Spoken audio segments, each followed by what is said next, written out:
Federaala Oromiyaa Profeesar Mararaa Guddinaa gara waltajjiitti affeeraa Amilee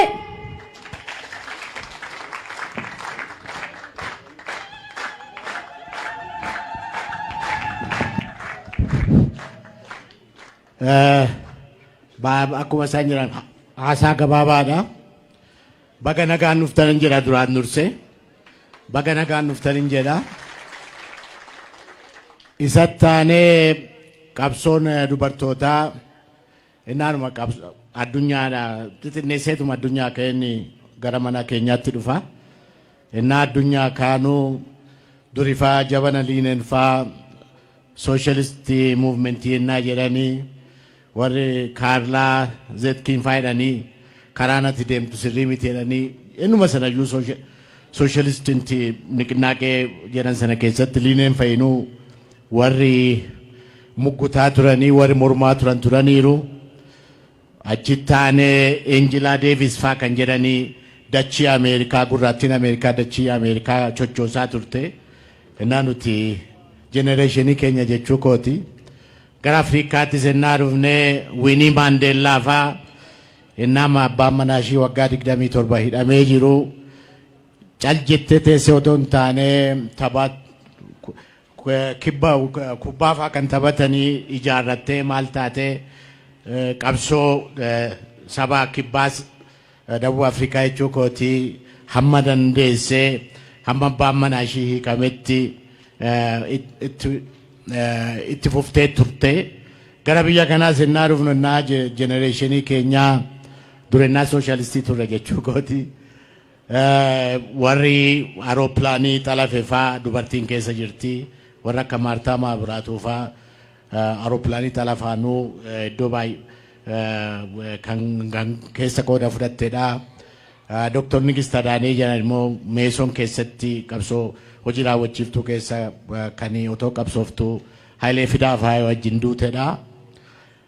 Gara qabsoo Oromoo keessattis yeroo baay'ee dubartoonni qooda fudhatanii turanii aadaa keenya keessas aadaa gadaa keessas warri siinqee akkuma innaa gadaan ukkaamamee ture malee amma ka'aa jiru.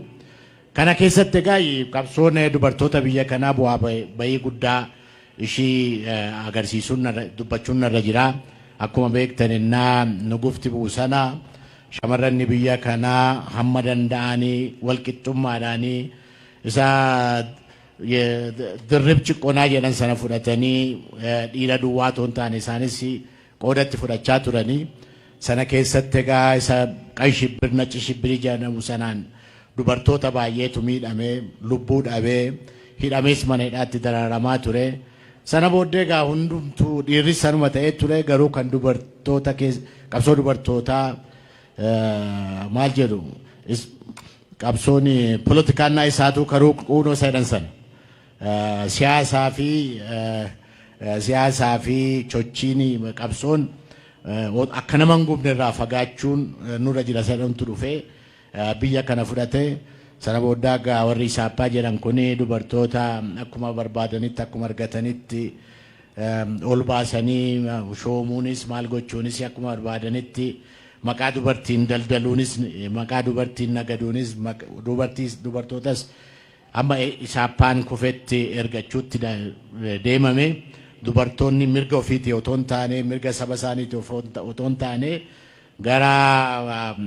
gara tajaajiltuu isaappaa sanatti deemte. Sanaan dabarre jidduutti immoo qabsoon deebi'ee ka'ee ture gara dargiin innaa kufuu fi warri adaawiyyan innaa ol ba'anii qabsoon haaraan immoo dubartoonni keenyas keessatti qooda fudhatan keessatti qooda fudhachuu calqaban ka'ee ture. Innis immoo deebi'ee akkuma beektanii filannaa 97 faa booda hidhaan ture dararamuun ture.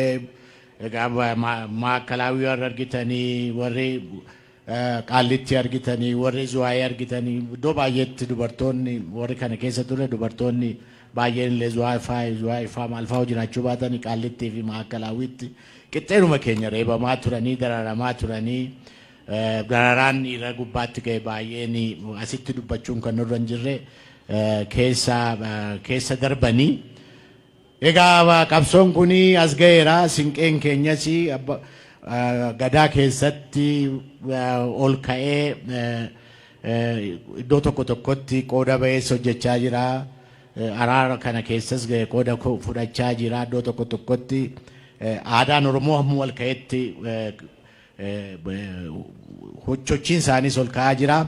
Kanas ta'u sana gabaabaatti bu'aa bayii baay'ee keessa ture jechuu kooti. Yeroon siyaasni fi ibiddi irraa fagaanna jedhamu tureera. Yeroon ibidda sanas wajjin baannee deemnu tureera. Deebi'ee immoo yeroon ibiddii fi qabsoonni warraa fagaachuu barbaachisa yeroon jedhamus deebi'ee dhufeera. Amma immoo qabsoon haaraa qarreen keenyaa fi qeerroon keenya chochoosaa jiranii qabsoon haaraa keessa galleerra. Kana keessatti akka ta'utti qooda fudhadhaa. Akka ta'utti qooda fudhadhaa jedhee waamicha isinii godha. Kongireesiin hamma humna isaatti liigii dubartootaa ijaaruudhaaf yaalaa ture yaalaa jira. Yeroo tokko tokko nu jalaa mootummaan naa diigu jira. Yeroo tokko immoo deebi'ennaa ka'u jira. Kana keessattis akka ta'utti qooda nu fudhadhaa. Qabsoon kuni wajjumaan laga ceesifnaa. Hunda caalaa tokkummaa saba keessanii eeguudhaaf ittaanee tokkummaa qeerroo keenyaa qarree keenyaa eeguu fi ittaanee immoo tokkummaa qabsaa'ota Oromoo dhaabbota Oromoo eeguudhaaf kana keessatti qooda fudhadhaa. Waamicha isinii goona karaa barbaaddan akka barbaaddanitti keessatti qooda fudhadhaa. Waan tokko si yaadachiisa yeroo baay'ee warri faranjii kun isin dhufanii yeroo hunda meerre dubartiin nuun jedhu meerre shamarroonni nuun jedhu yeroo tokko jiruu jenna. Yeroo tokko immoo rakkannaa jechuu koota kana keessatti isinis akka ta'utti dachaa deebi'aa akkuma qabsoo qeerroo fi qarree keenya keessatti qooda fudhachaa turani qarreen akka ta'utti ijaaramaati liigii keenya jalas galaatii qabsoo kana keessatti qooda fudhadhaa. Kanaaf waamichaan isinii godhaa.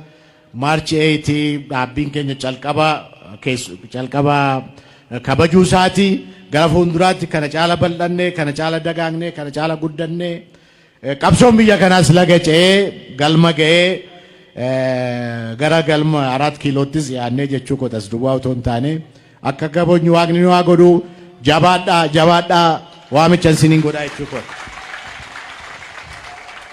Dura taa'aa Kongireesii Federaalawaa Oromoo